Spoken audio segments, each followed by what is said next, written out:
Knižku videl Zavod za kulturu u Vojvođanskih Rusnacoh, s čim zaokruženi veljki projekt, ktorý počal pred 2 rokami, a u ktorým pozberani 50-ročný skarb naši muzičnej tvorčosci. Robota, ktorá počata 2009 roku,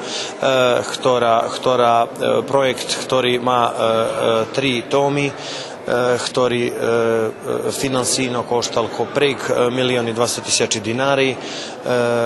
Znači, projekt, ktorý oblepuje všetko toto, co predstavia najznačnejší muzičný tvori z oblasti dzetinskej tvorčosti, z oblasti zabavných melódií, zabavného súčasného duchu i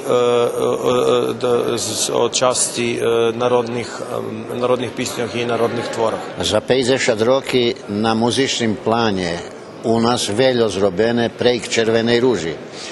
I hlavne bilo toto, že bi še začuvalo, hlavni motiv to bol, že bi še začuvalo všetko toto, co vytvorene i vyvedzene na Červenej ruži. Promociju muzično zbohacela čast Nacionalnog orkestru Rusnacoh, čiji členi odhrali deskeljo kompoziciji.